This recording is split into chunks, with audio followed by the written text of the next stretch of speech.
All right, we are getting ready for this is the pregame show, just like we always do every other Friday. We're going to warm up Facebook and warm up YouTube. If you are watching this on a recorded version, in other words, if it is not December 20th at 9 a.m. Hawaii time, you are watching the on-demand version. You may want to scroll ahead about 4 minutes or so, or else you can just kind of sit back and watch us kind of warm up the video stream. And we got a great show for you today. Something really, really special. I got my friend Dylan Nonaka who's with us. Dylan, how's it going, buddy? It's going great. And so super now excited about this show. Oh, me, I can't wait. We have our special guest. We got our special guest down below. We have Uncle Buddy and Auntie Casey, who are on location on the Big Island, really near the volcano. So we're going to be sharing with that. And Dylan's got a map he's going to share with you later. But as part of our warm up over here, Uncle Buddy and Auntie Casey, what we do is we talk about our aloha shirts. At least part of us do. So Dylan, what do you? Clearly, you're celebrating the lava flow. What are you wearing there, Dylan? Yeah, this is a red spooner, and I thought for the Christmas season and the lava flow, I'd go with red today. So it's a classic red spooner with all kinds of different designs on it. But yeah, in honor of Madame Pele, we're going with red today. In honor of Madame Pele, and appropriately so. Now, Uncle Buddy, I see that green shirt. I was going to tell you, I've got an aloha shirt that's same kind of green. What kind? Do you know what kind of a shirt that I'm just throwing this on you right now, Uncle. But what's the aloha shirt that you're wearing there? This is also a Ren Spooner, which is the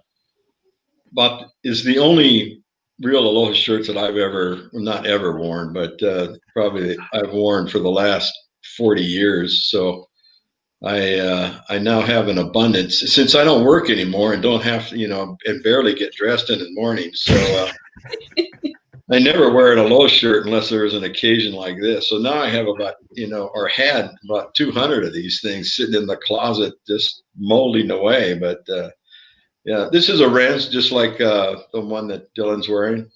Yeah, they're good shirts. They're good, great shirts. Classic Ren Spooner. Now, Auntie Casey, we have to reveal something very special about your role here in this show, because why don't you share everybody what your relation is to Dylan? What's your relation to Dylan, Auntie? Oh, well, my relation is that he's my number one son, and I'm extremely proud of him and just love following everything he does. So there you go, man. Hey, everybody. Yes. Yeah, absolutely. And we have a couple of people who are already commenting on this. So Alina FX, aloha to you. And Milo, yeah, mahalo for doing the show. We're really happy that you're here. We're totally stoked. I mean, it kind of came as a sort of a quick, top of my head. It's like, we ought to do this. And so Auntie Casey, so everybody who's watching now, you're getting an inside scoop. This is Dylan's mom. Auntie Casey is Dylan's mom. And we're like totally stoked that she is here. And Uncle Buddy, we're totally stoked that you folks are here. And I'm absolutely happy that everyone else is here with us. And hey, gang, so if you have any questions or comments, as you all know, we got about a minute to go before we start the actual show. Throw those comments in on the comment stream, and of course, I'll be doing my best to kind of field all those comments and get yourselves on the way there. And so, what's let's give us a little bit of a taste here, Uncle Buddy and Auntie Casey. What's the background? Where are you folks sitting over there right now?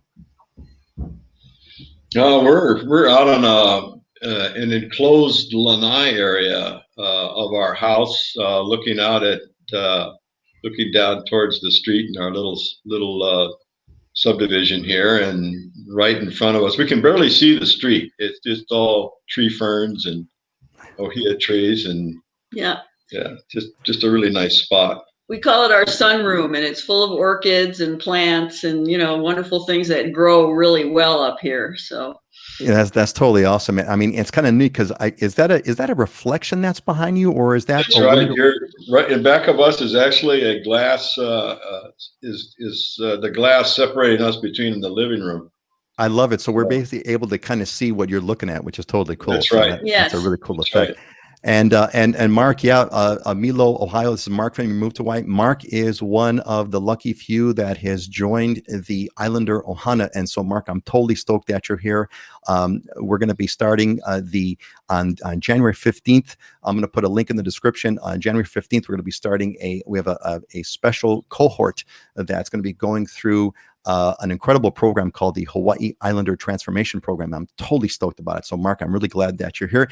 And Ray, I mentioned I mentioned earlier before the show started, Uncle Buddy said, "Who else watches this thing?" And I said, "You know what? We have a guy that comes in from Afghanistan. There's Ray. There's Ray from Afghanistan." So, Aloha, Ray. Yeah. Isn't that cool? It's such the it's the coolest thing, right? It is really. I mean, it's amazing. It's an amazing world that we live in. And Raul's here with us. Good morning, Raul. Good and aloha kakahiaka to you, Raul. And hey, folks, it is that time. So let's get the actual program started over here. I'm super glad that you're all here. We just put this together on the fly. I talked to Dylan and said, "Dylan, we should do this." He goes, "Yeah, okay, let's go." And goes, "I've got the perfect folks for you." So here's what we got planned for you today, folks. On today's special edition show, we got our amazing guests, Uncle Buddy and Aunty Casey, who's Dylan's mom, which is totally cool. We're going to start with some facts. I put together a short video for you that I pulled from the U.S. Geological Survey. I'm going to show you that quick video. And then we're going to get in some facts. Dylan's got some cool maps he's going to show us. And then we're going to get into the meat of the show, which is what's life like near an active volcano. And really, we're really here for you folks to take your Q&A. I can't wait to see what your questions are going to be. It's going to be amazing. We got a couple of people who are already here. So Tommy's aloha from Ohio, and Megan. Megan is also joined in the group, and so Megan and Mark, we got a bunch of people that are part of that Islander Ohana. So it's totally cool that we're going to be getting into that.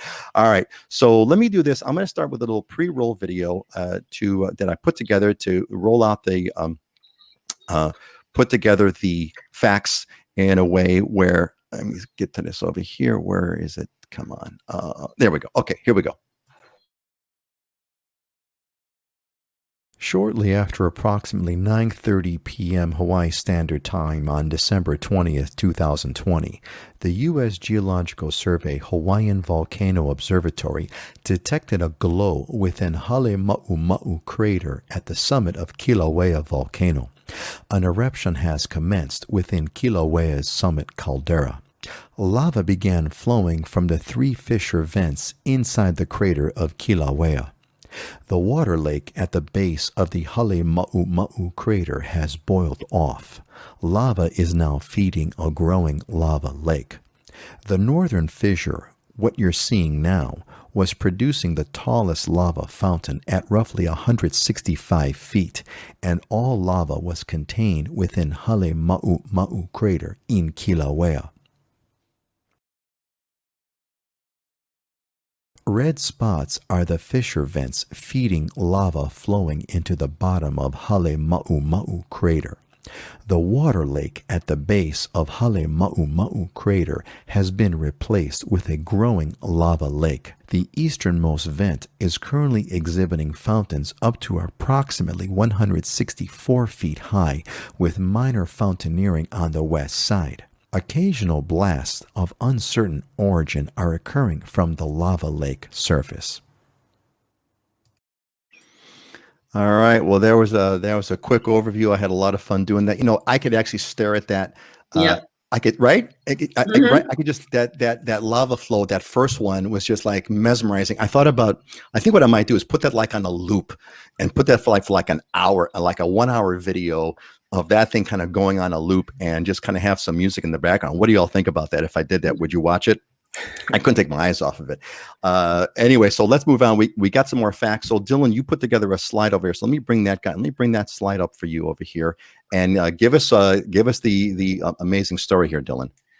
Yeah, I just wanted to put into context and welcome my mom and Bud to the show, and I just wanted to intro them also, that if you enjoy the show and you think that the stuff I say is smart, I learned it from both of them. They've been in real estate. Buddy's been in real estate longer than I've been alive, and my mom got me into. I wouldn't have been in the business if she didn't force me to go to real estate school with her, and I'm a good boy, so I listen to my mom. So yeah, so that's how I got here, is definitely because of them, and they've now kind of retired. So I'm glad they're cruising up in Volcano. But the super cool thing is that, you know, if you're interested about what's going on right now, they live in Volcano Village, which is literally, if you draw a straight line, it's like 4 miles away from where the volcano is actually erupting right now. So it's right across from Volcanoes National Park, and there's a big community there. It's not just a few people. There's pretty large subdivisions you can kind of see on both sides of the road there. I don't know exactly what the population is, but there's definitely a few thousand people that live up there. The good news is they're somewhat upslope, so there is no real danger, and that's an important fact when it comes to volcanoes. Is you can be close to them, but you just don't want to be downslope of them. So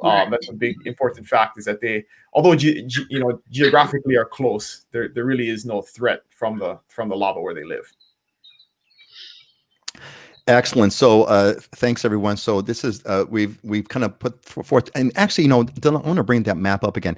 Now you drew a line from the center of Halema'uma'u crater, right? That is the epicenter of the crater, but which is a 4-mile stretch to Uncle Buddy and Auntie Casey's home. But if you actually look at the little blue dot there of the Kilauea Visitor Center, you can see that road that goes into that visitor center. If you look at that, from that to their home is got to be not even a mile, maybe. You guys are right there, aren't you? Yeah, it's like a mile. It's maybe a mile and a half, but that's it. Yeah. Yeah. I'd like to add something to what Dylan was saying. It's good to be downhill of on the downhill side of a rift zone that goes all the way from Kilauea all the way out to the very eastern part of the island. So, and that's how they determine lava zones and hazard. The hazard zone is how close you are to that rift zone out there. So it's good to be on the upside of that. That, however, does not mean that you're not subject to earthquakes. So earthquakes are still don't have any. They're not really conscious of whether you're up or down. They don't care. So you can get some very interesting times like we did during that last eruption. Not the current one, but the one before that was so devastating out in the Puna district. But the earthquakes are really a factor of life up here. Mm-hmm. That's this is great.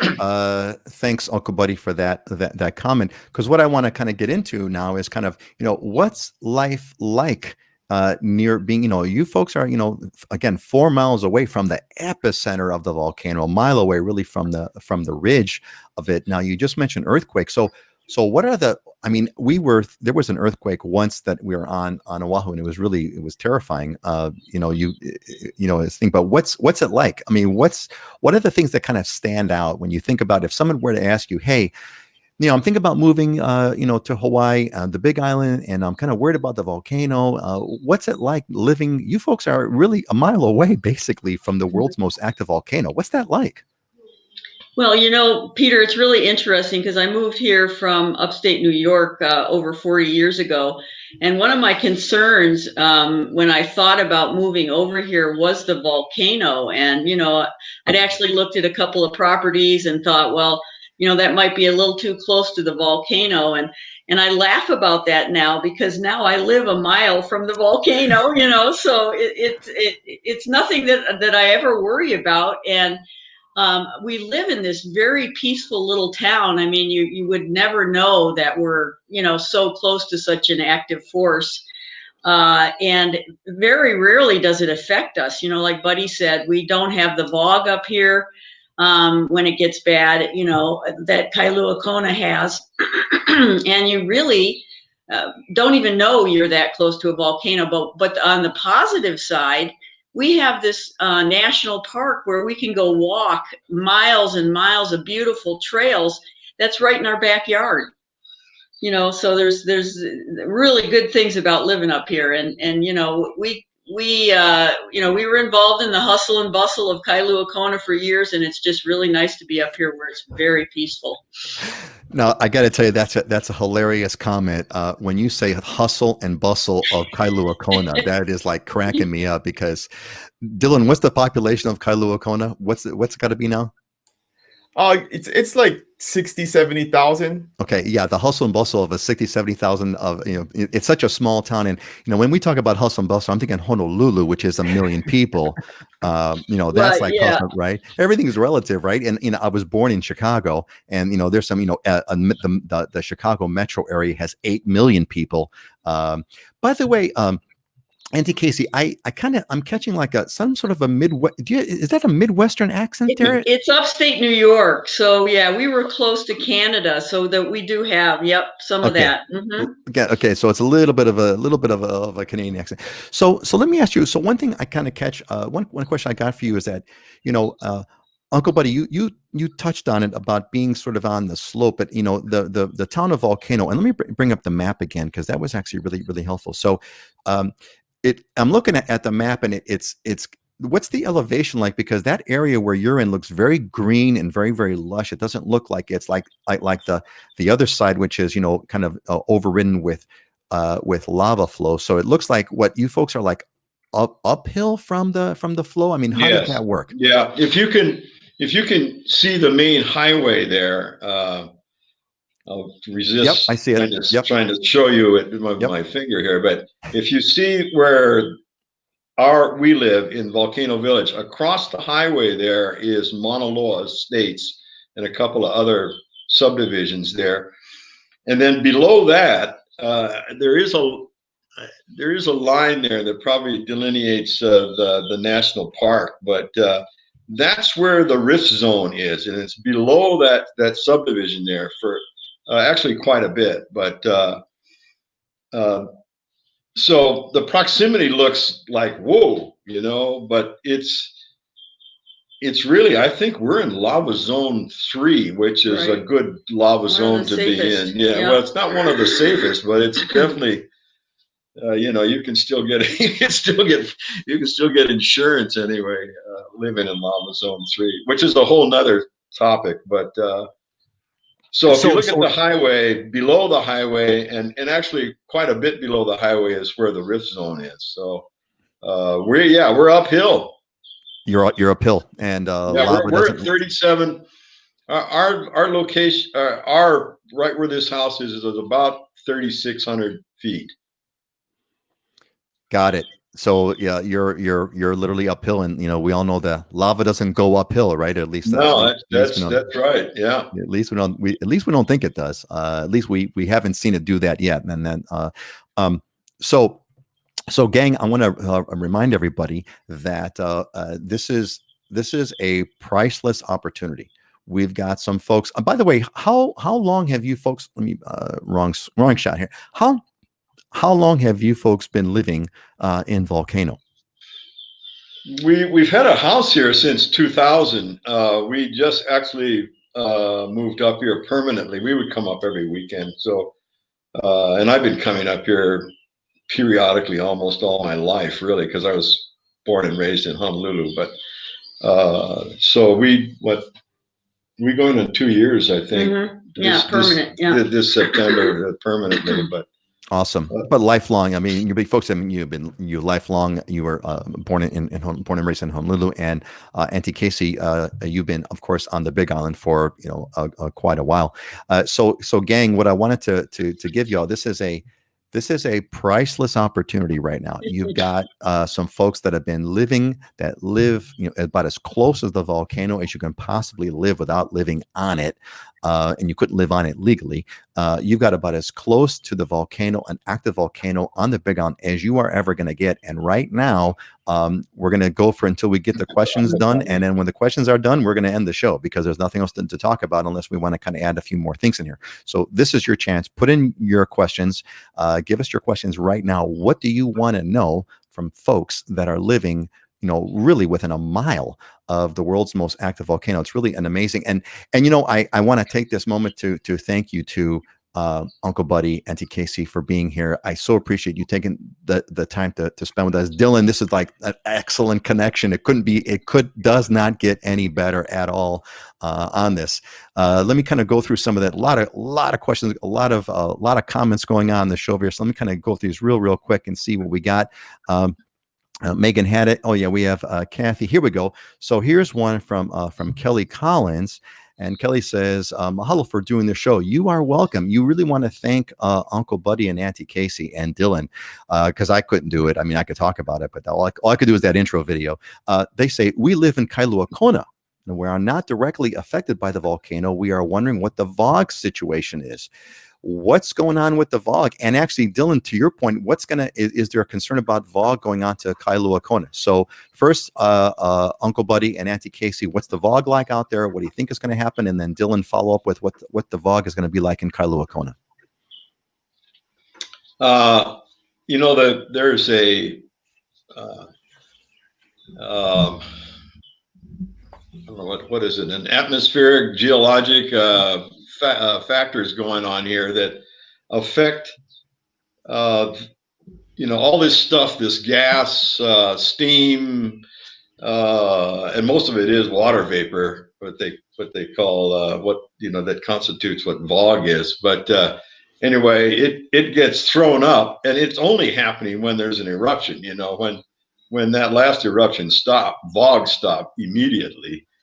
But right now, whatever's being thrown out of Kilauea will go straight up, and the prevailing trade winds blow that stuff to the west, and we are east of that. So it blows it away from us. It blows it to the west towards the lee of the island, and it gets trapped over there. And that's why sometimes, like in the last, when we had that ongoing eruption for 30 something years, the Vog in the Kona side would get pretty intolerable. But over here, generally speaking, unless there are not trade winds and the winds coming from the south, which is not that often, you wouldn't notice any Vog up here. And today's a great case. It's just absolutely pristine clear.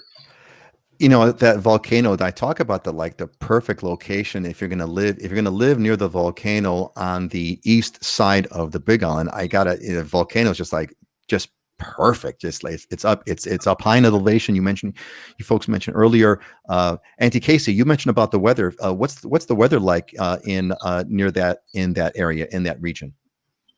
Well, right now we're kind of, I guess, what you would call in the rainy season. And we experienced this last year where we had, probably 2 or 3 months of solid rain.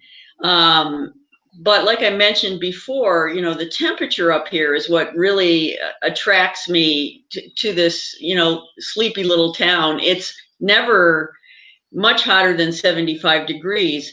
In the summer months, it's just beautiful here. I mean, it's 75, barely 80, and the sun shines all the time.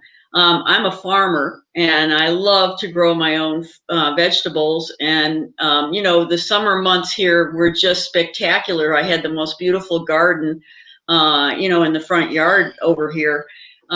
Right now, because of the rain, the vegetables don't do that great outside. You really need a greenhouse. But, the weather is just spectacular. I mean, when it rains, you really need to be able to, get your, comfy sweater on and sit down with a book because, it might last the whole day, but, that's good too for us retired people. So, the average rainfall up here, Hilo has an average, I think, I'm not sure this is true today, but historically they've had an average rainfall, annual rainfall of about 150 inches a year. And we probably get that, and maybe actually some places down the road a little bit might even be more than that. So it's wet. There's no doubt about it. It can be, if not raining, it can be foggy or, misty, which is really nice. And by the way, I just want to interject a little bit. We're looking out here at all these tree ferns that you can see in the background here, and watching native birds, just flittering around on our hapu, which is the tree fern out here. It's just spectacular. Yeah, that's thank you. That's a great story. I could totally visualize all that, and it really sounds great. Dylan, what's your concerns about the Vog returning to Kona, the Kona side? I remember a while ago we were saying since the volcano was not erupting, Kona was clear. What's kind of your sense of what might be happening over the next few days? Well, my wife and I were just talking about it yesterday because she loves to sit out on the lanai and watch the sunset every night. And she said last night was the first night that she could tell the Vog was back. So it's not that bad, but it definitely creates a haze in the air. And I guess it's a matter of perspective. It actually does create pretty sunsets because the sky gets really red because of it. But you don't have that really clear, when you look off into the distance, like I've talked about before, driving into town from my house, it's like a 12 mile drive. And in the past, you would be driving and you couldn't really see the town real well, and definitely not down the coastline. And when the Vog was gone, I mean, it was crystal clear. You could see the details of the town and the waves breaking and stuff, 10 miles away. So definitely, if the volcano continues, the Vog will return. That's just a fact of life. Whether or not a concern is a different, there are people that have had health effects because of it. And they say if you have asthma and stuff, it can affect your breathing and stuff. I've lived here my whole life. I know plenty of people who have, and have never really experienced any type of health effects. It's more of just a visual nuisance because you don't have those beautiful long views that you would normally have when the air is clear. You're muted, Peter. Thank you, Dylan. I think the health effects will vary. My daughter, when she was little, was very asthmatic, and we were actually we were staying at one of the resorts for a weekend family getaway, and my daughter had a really bad asthma attack. And I can't say it was due to the Vog or not, because she had asthma attacks here on Oahu as well. But she had an asthma attack, and we had to jump on the airplane and do an emergency flight to get back to Oahu. So if you do have respiratory issues, you want to look into that further. But it is going to vary. So Kelly, you are living in Kailua, Kona, so you should also know what the Vog situation is. I'm curious if you've noticed, as Dylan said, you get both the haze and you get the nicer sunset. Let me go through a few more of the comments over here. So Auditron, welcome. Glad you're here. And Laura Smith from Grass Valley, California, and Jim Daver from San Diego. A bunch of folks over here. Let me kind of go through, if I could kind of quickly kind of get through. You guys, there's like conversations between people kind of going on, which is great. Brandy, aloha, Chad and Brandy from California.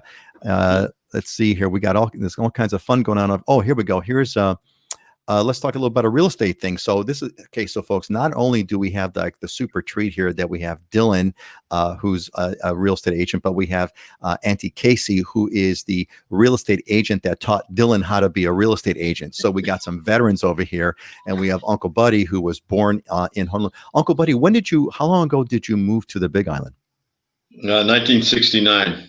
There you go. So been in the since 1969. And so we got some great experts over here. So Mark, Milo, Ohio says, do you expect a rise in demand for homes away from the volcano or in safer lava zones? Dylan, why don't you kind of hit that? And then Aunty Casey, you can follow up with what Dylan says. My advice always on lava zones is that as long as you're not in lava zone 1, the likelihood of you getting any type of effect from lava is very, very low. And so although people try and avoid lava zone 2 also, and want to be in lava zone 3 or higher, or some people even have it in their mind that they want to be in like lava zone 6 or higher, there isn't a huge threat if you're in lava zone 2 and you don't have any issues with insurance or anything like that. You can definitely get lending, you can get insurance.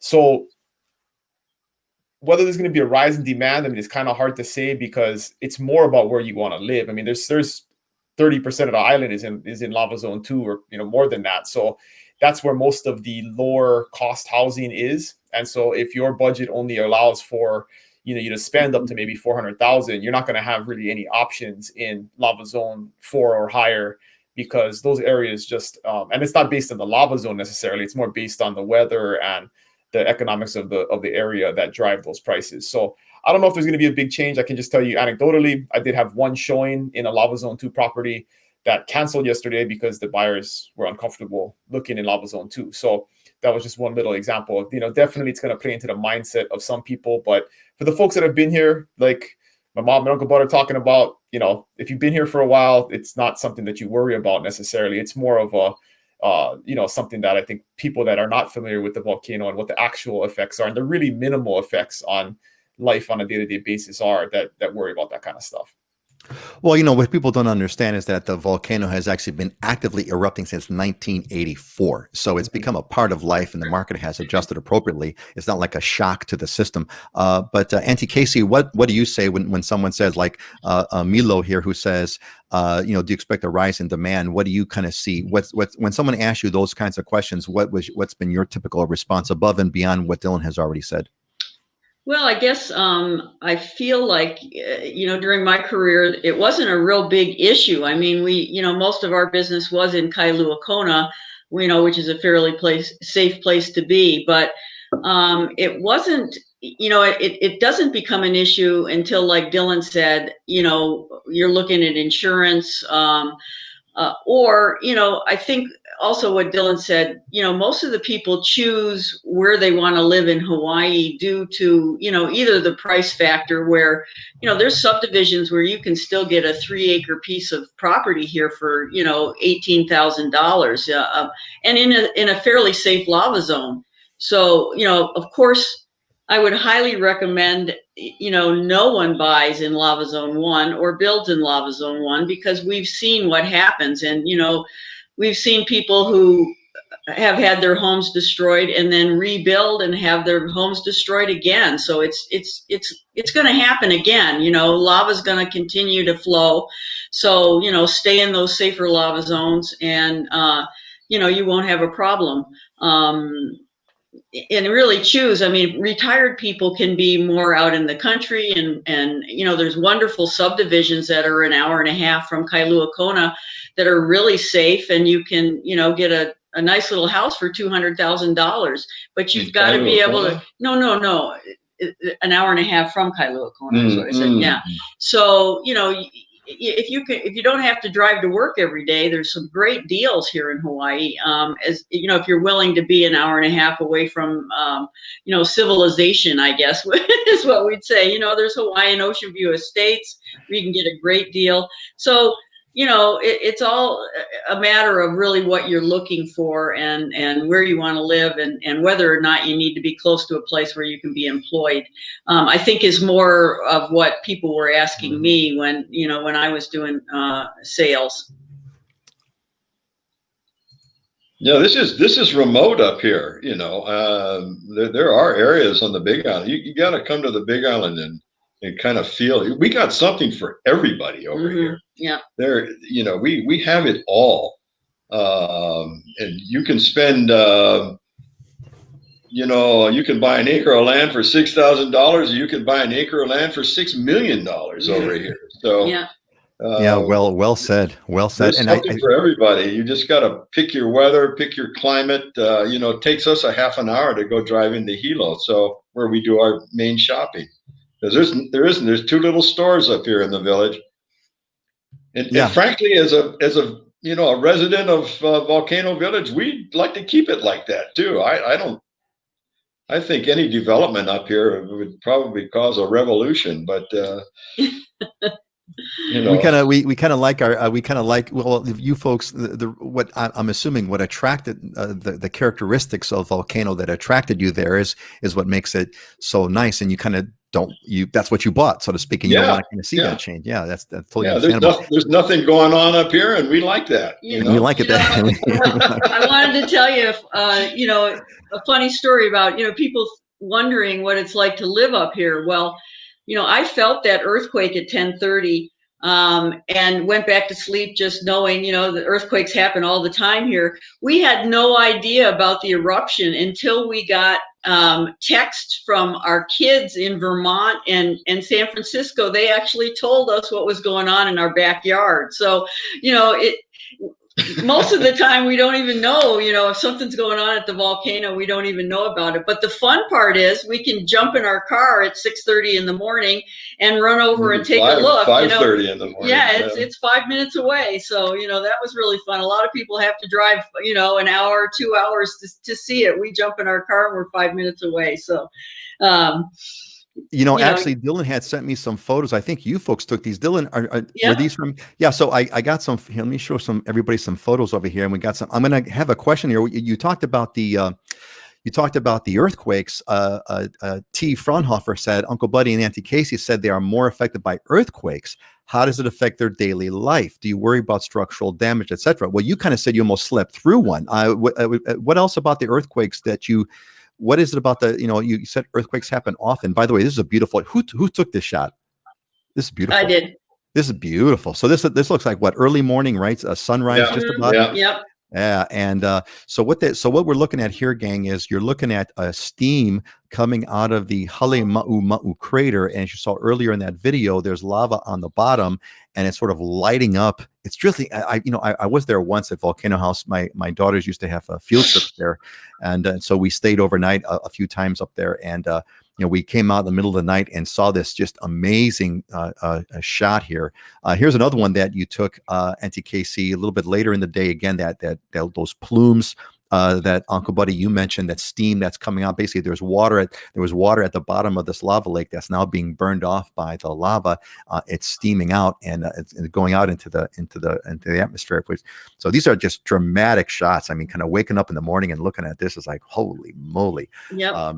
Yeah. It's important to mention, right, that although lava is a scary thing, it's a huge destructive force. I mean, it's so safe. This is close. I mean, right, this is like probably a mile away from, you're looking down into the crater, but you can get relatively close to it and it's very safe. I mean, it's not like there's huge, eruptions where it's spraying lava all over the place. It's just kind of bubbling up from the earth. So it's not a real volatile situation. Yeah, it's not. It's an interesting volcano. A very good point, Dylan. It's not an explosive volcano like Mount St. Helens, or you hear of these volcanoes of whatever. You know what I mean. The explosive volcanoes. It's not an explosive volcano. It's more like an oozing volcano. There's a little bit of shower. You saw that earlier, but it kind of oozes. And so when the volcano is erupting and when lava is flowing, people, as you mentioned, Auntie Casey, people who have had their homes destroyed, they had plenty of time to get out of the way. Yes. Plenty of time, even to move the house for that matter. Some people have done that in time. So that's great. So is there anything more you want to add about the to take Fraunhofer's question here about the volcanoes? What else about the earthquakes? I'm sorry. What else about the earthquakes? One important note on the earthquakes, right, is I mean, at least in my lifetime being here, there's really only been one earthquake in 2006 that did any type of real damage to structures or property. And even in that sense, a lot of it was like older public buildings, concrete public buildings and stuff. I mean, really very few homeowners saw any type of real damage. And a lot of homes here are built post and piers. So they're on stilts, right? So when there's an earthquake, the house kind of goes like this and then it stops and then you're fine. I mean, there is no like major structural damage. Sometimes you'll get the drywall seams will crack or something like that, but you can easily paint over that. And it's not something that structurally affects your house. So it's not a huge concern day to day for us. If there's regular earthquakes, they're not like San Francisco where it like destroys the city and, buildings are falling down. They're not like that. It's very interesting because it reminds you, when you do have earthquakes, that you're living on this island that's alive, and we used to laugh because driving down, in Honau now where the coffee farms are, there's all these old coffee shacks and you think to yourself, how did that thing stand up, for 150 years, with earthquakes. Just flexibility. Living here 40 years, I had a rock wall fall in the one Dylan was talking about, 2006, but I've never had any damage to any home that I've lived in. And, we had a 4.4 before this eruption. We had a 3 point something a couple of days before that, which, we just kind of laugh about. But to be honest with you, the last eruption, we had, what was it, over 100 earthquakes a day. Most of them were small. And we kind of enjoyed it because we were only coming up here for the weekends, but people that lived here, I mean, I'm sure it got a little bit old, you know, at one earthquake after another, and sometimes waking you up at night, you know, but no damage still, none. And that activity was due to a specific event, and that was the collapse of the Kilauea caldera, where it was imploding in on itself, you know, and then it stopped. Right. And yeah, that was pretty amazing, and it was more interesting than fearsome. It was just a phenomenal geologic thing to experience. Yeah, that's really truly remarkable. You know, we get another question here from Megan, who is a member of the Islander Ohana. And gang, I'm going to post a link to that for those of you that want to sign up. We're almost full. I'm going for a cohort of 15 people. I'm taking 15 people on essentially a journey to go through an Islander transformation, to learn what you need to learn to live in Hawaii financially, spiritually, culturally, and I'm totally excited. But Megan says, can you touch on insurance rates based on lava zones? Now, earlier, Aunty Casey, you said you want to kind of stay away from lava zone 1. Dylan, what's the insurance rate like, roughly speaking? Do you give us any kind of rule of thumb in terms of what to expect? Lava zone 2, or 2, 3, assuming you stay away from lava zone 1. There's no significant difference. There was a little bump when the volcano was raging in 2018. There was a bump, and there was a pause. Actually, some insurers were not insuring in lava zone 2. Everywhere else, you could get insurance, no problem. But that ended in 2019, and you can get insurance. For a normal house, $300,000-$400,000 house in lava zone 2, you're looking at like $1,200 to $1,500 a year. It's not expensive, and that's including that's insurance including hurricane insurance, which is more expensive. I mean, hurricane insurance is usually 50% of your policy, because that's the real threat is hurricanes, not necessarily lava or earthquake or anything like that. Also you can't get lava insurance, so it's fire insurance that you get. There is no insurance against a lava flow. Your house will burn up before the lava gets to it anyway. So excellent. Hey, I gotta thank you both. Thank you all. I've got a great question here for you from Eric, who's also a member. Eric, we're definitely looking forward to the cohort with the fellow students. Dylan, Eric's clearly in the Navy over here, but most importantly, let's talk about golf. Aunty Casey, Uncle Buddy, I don't know if you folks play golf or not, but Eric wants to know about, are they going to reopen the Volcano golf course? Love that area, but need golf from my retirement years. What's up with that? Well, I think that's a Kamehameha Schools Bishop of State question. I have heard, and this is vague information, that the past lessee of that property has pretty much bailed out, and I think it's now up to Kamehameha Schools, the landowner, as to what's going to happen with it. But I understand that they're at least trying to maintain, not just let the whole place just go back to nature, that there is some maintenance going on up there. And hopefully for not only the people that live on the golf course side, but on the village side and Mauna Loa Estates and wherever, a new operator will come along and take that thing over and bring it back, because that's a real bonus to this area up here. Yeah, thank you for those for that background and those details. Really appreciate it. Another quick question from Eric on Aina Loa area. How is Aina Loa? I've noticed some new homes there, and it looks interesting. Dylan, what's up with Aina Loa? Aina Loa is lava zone 3. So although it's geographically close to where the flows were in Leilani Estates, it's upslope, and yeah, it's a great area. You can get a brand new home there for $300, $350, granite countertops, super nice. It is rural.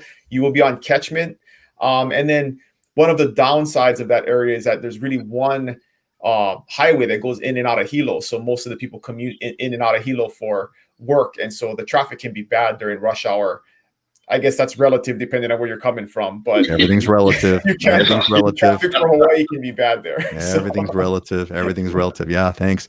And actually, it may take you 20 minutes instead of 15. So it's one of those. Excellent. Actually, I want to give a quick shout out to our buddy Scott. Scott is our regular co-host. He's got a listing he's got to go do this morning. Yeah. So he's not going to be with us, but he chimed in too. Uncle Buddy, from what you said, they're going to reopen the golf course in about 6 months.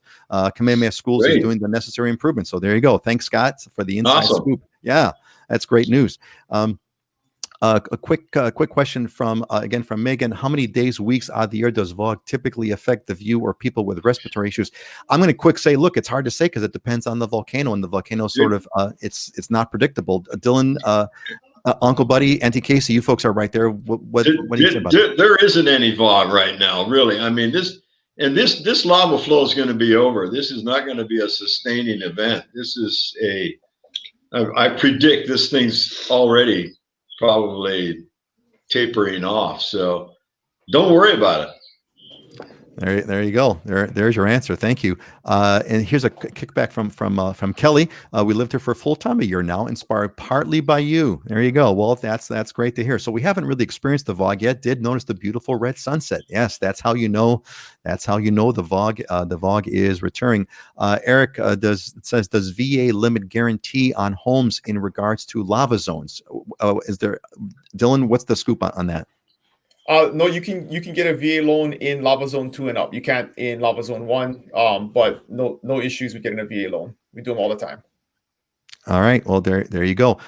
Joey's got a quick question. He said, Aloha, if a deep lava flow covers the vast majority of one's property, do you still fully own the land underneath? Or does it become restricted by local laws in any way? Good question. Who wants to try to take it that? Who wants to kind of hit that one? Go ahead, Uncle Buddy, fill us in. What's the deal with that? Well, my understanding is that you still own the land underneath and now the land up above. So you could be the proud owner of a lot that has 50 feet of new lava on it if you live in Leilani Estates or someplace like that. It's interesting if you had a beachfront property and you own if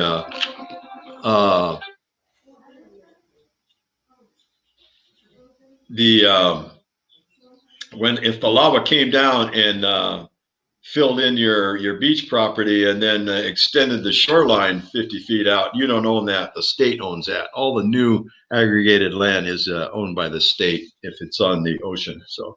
But yeah, you'd be the proud owner of a lot of and what is is one of the two types of lava that come out of a volcano, Pahoehoe and and those Hawaiian names, by the way, are adopted or applied worldwide. Oh, that's interesting. So, if I'm not mistaken, the lava flow is the crumbly, rocky kind of lava flow, and the Pahoehoe lava flow is the ropey, looks like ropey, sort of smooth kind of lava flow. Do I have that right? Yeah, yes. Yeah, very good. Yeah, excellent. I had a great experience going through a lava flow about a couple of years ago, and again on one of my daughter's field trips. Actually, longer ago than I actually thought. Okay, so there you go. You're going to have 50 feet of lava flow, but it's still your property.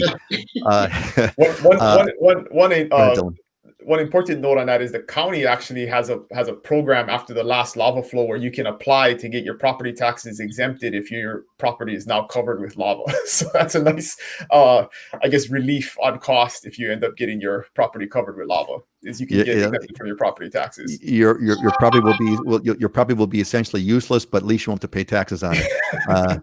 That's a winner. A quick comment from Hakeem, who says from Pittsburgh, visited Kailua, Kona, can't wait to come back.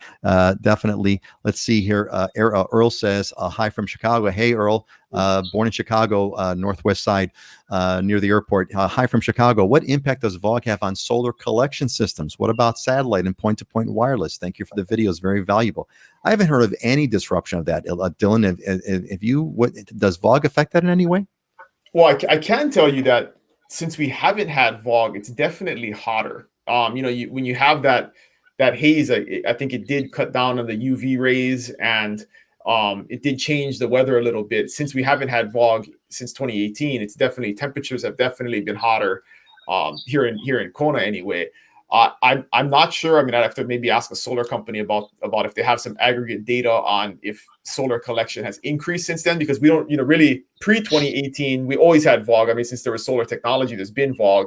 And so we only have had a small window where there hasn't been. And I'm not sure if that has dramatically changed it, but definitely not for communications or anything like that. Right. So satellite, all that kind of stuff works fine. There's probably got to be some impact on Vog. I mean, if there's less sun, there's less sun, and so there's less energy. But I don't think it's a significant piece. Yeah, great. Milo, as in Florida, we have weather radios to keep track of hurricane. Is there anything similar on the Big Island to keep track of earthquake and volcano? Look, my quick answer, Uncle Buddy, you correct me if I'm right, is the seat of your pants. You hear that, you feel the volcano, boom, there's the volcano. We don't need to radio that. What's your sense of that? How do people track the volcanoes and the earthquake activity? Well, this is one of the, I'm imagining that one of the more important places for the U.S. Geological Survey over here. So they have and until the last big activity at Kilauea, they were headquartered right on the rim of the caldera. But so you got USGS is on this all the time. This is one of their big learning centers because Kilauea is considered to be a very active volcano on the planet. They're heavily invested over here in doing research. So they monitor this thing, like a COVID patient in a ward, man. It's That's a good analogy there. I got those. I had those that video that I opened up with. I got that from the USGS, which is great. In fact, I got another photo I pulled. This is your photo, Aunty Casey, but this is the photo from the inside. You're looking. This is from a USGS photo inside the Hale Ma'u crater just a couple days ago. And here's one of those great shots at night of the volcano just lighting up that steam. So it's really dramatic stuff. Really amazing. I would like to add the one other thing that they do monitor, and they did in 2006 when the second vent opened and we had a big increase in the amount of Vog, was that in some of the schools and public buildings closer to the south part of the island, they were monitoring SO2, which is sulfur dioxide. And I guess that can become somewhat harmful if there's too many. So if there was a certain level, they would either shut the schools down or they would keep the kids indoors and not let them go play outdoors. So they would shut all the windows, keep the kids indoors. So that is something that they did monitor. I mean, they actually obviously haven't, because we haven't had any activity in the last few years, but they may start doing that again, is monitoring SO2. Interesting. All right, hey folks, we got like one or two questions left, so this is going to be your last call. Once we run out of question, I'm going to go and do a quick round and see if anybody else wants to have anything to add. But our show's going to come to a close. I am going to post a link right now. I'm just posted a link to everyone to the islanderohana.com. This is the community that you heard me mention earlier, the cohort. Megan is part of it. Eric is a part of it. Mark is a part of it. We got a bunch of people that are going to be joining me starting on January 15th. We're going to go through a structured process. I put together a complete program to get you acclimated to Hawaii, to pass on what I know about culture in terms of what it takes for someone that moves to Hawaii, what the things that they have to learn, connect with Dylan and with Scott and with other experts like our Ohana over here. Take a look. There's a link. Look through the website. I've given like tons of details of what this thing is all about. And if you're interested, there's a form on that join link. Just put your email in that form and I'll follow up with you. You want to go check that out. And let's see. I think one of the last questions I've got over here, so from Norman, thank you, Norman, is HPP a Hawaii Paradise Park? Is it fairly safe from lava? I see some nodding heads over there. Why don't we have the experienced couple share with us? What's up with HPP? I think that's correct. It is fairly safe. I don't. It's definitely safe. Yeah, it's definitely safe from Kilauea. Don't forget that there's another big active volcano on this island, and that's Mauna Loa. So don't forget that thing. That's another big monster. So Dylan, what's when people ask you about Hawaii Paradise Park, what's your response? It's lava zone 3. Yeah. Oh, lava zone 3. Okay. So you're you're totally good. You know what we should do, Peter, is I do have a map that maybe we could post or something of the lava zones. One of the things publicly that's hard for people to evaluate is, although there's public maps you can find online of what the lava zones are, it's hard to find if you're looking at a specific property what zone it's in, because you got to really zoom in on it, and sometimes it could be on the edge of two different zones. And we can do that in the MLS. There's a mapping system that we can use. But so if you want to know for sure, you kind of have to reach out to somebody who has access to that. But you can generally get an idea for the island and what the lava zones are from the maps that you can find online. And I could send Peter one to post. Yeah, look, I want to emphasize in the description links on the YouTube channel in this video, there are links. If you need some help to finding a home in Hawaii, I'll connect you in with Dylan or with Scott or with Heidi, who's here, who represents Maui. We've got a statewide team, so make sure you let us know. You can see kind of the ins and outs over here, why it's beautiful to kind of connect in with Dylan, especially on the Big Island, Dylan and his ohana, because really you kind of get like sort of, I'm going to say 3 for the price of 1, because you get Dylan as your front man, but he's got Uncle Buddy and Auntie Casey behind him, who have a lifetime of experience, and you can't buy that. You just can't buy that. There's no price you can put on that. Joyce agrees. Joyce says, look, in 2018, and I know Joyce is a customer of yours, right, Dylan? If I'm not mistaken, she bought a house through. She was a client. Now she's my auntie. There you go. So it's Auntie Joyce. Auntie Joyce says, in 2018, Vog didn't really affect me, and I have, quote, issues. It's all about wind direction. Yeah, that's basically it. So Joyce, that's great to hear get your perspective. Really appreciate that. Look, let's kind of wrap it up over here. So I'm going to give Buddy and Casey anything that you want to share with everybody. We have a great turnout, and about 50 people have been with us up until like right now. Is there anything you want to share with these folks about life near a volcano, life on the Big Island, life in volcano? What's it like that you want to share that we haven't spoken about yet? Well, one of the things that interests me is I moved here from upstate New York to get involved in the coffee industry. And so I was very involved in the coffee industry, which was really led by early Japanese immigrants. And, one of the things that you really notice here when you live on the island is the lifespan of these residents here in Hawaii, and especially a lot of these early coffee farmers. I mean, they lived to be 100 years old, and this volcano's been going off forever, and we've had Vog on and off since the beginning of time here on this island. So that always made me feel pretty confident that it was a very safe place to live.